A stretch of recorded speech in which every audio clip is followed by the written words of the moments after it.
আসসালামু আলাইকুম। চলে এসেছি আপনাদের সবার প্রিয় ইউটিউব চ্যানেল সাফানস বাই মম থেকে। আপনারা ইতিমধ্যে দেখতেই পাচ্ছেন আমরা কোথায় চলে এসেছি। আমরা চলে এসেছি সদরঘাটে লঞ্চ দেখতে। হঠাৎ করে মনে হলো যে যাই একটু সদরঘাটে থেকে ঘুরে আসি। তো যেই কথা সেই কাজ, সাফনের আব্বুকে বললাম চলো একটু সদরঘাটে যাই। তারপর সাফনের আব্বুর সাথে বেরিয়ে পড়লাম সদরঘাটের উদ্দেশ্যে। ও হ্যাঁ, সাফনের কথা তো বলতে ভুলেই গেছি। ছোট্ট সাফানকে সাথে নিয়ে চলে গেলাম সদরঘাটে।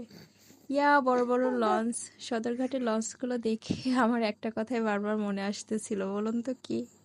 ওই যে সেই গানটা, বরিশালের লঞ্চে উঠা থাক আর না বলি। এই গানটা ইতিমধ্যে সবাই জানেন। সাফনের বাবাকে দেখাচ্ছিলাম যে দেখো বুড়িগঙ্গার পানি কত কালো। তখন সাফনের বাবা বলতেছে যে এই পানি যে তুমি খাও সেটা কি জানো? আসলে কি আর করার, ঢাকা শহরের মানুষ হয়েছে নিরুপায়, কোনো উপায় নাই, কি করবে, এই জন্য তো তারা এই পানি খায়। আমরা নিজেরাই নিজেদের ক্ষতি করতেছি, দেখছেন? আমরা নিজেরাই যদি নদীতে এইগুলা ময়লা আবর্জনা না ফেলি তাহলে কিন্তু আমাদের এত কালো পানি খাইতে হয় না। ইতিমধ্যে সন্ধ্যা হয়ে গেছে, তো সব লঞ্চের ভিতর দেখতেছি লাইট জ্বলতেছে। লাইটগুলো দেওয়াতে লঞ্চগুলো অনেক সুন্দর, লঞ্চগুলোকে দেখতে আরো বেশি ভালো লাগতেছিল। যাই হোক, আমরা বেরিয়ে গেলাম বাসায় যাওয়ার উদ্দেশ্যে, যেহেতু সন্ধ্যা লেগে যাচ্ছে।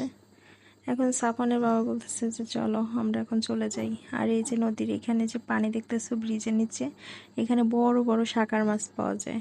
অনেকে চিনেন শাকার মাছ। আসলে শাকার মাছ হচ্ছে নদীতে যে বড় বড় মাছগুলা থাকে ওগুলাকে ধ্বংস করে, ওগুলোর বংশ বিস্তার নিরাশ করে আর কি, খেয়ে ফেলে।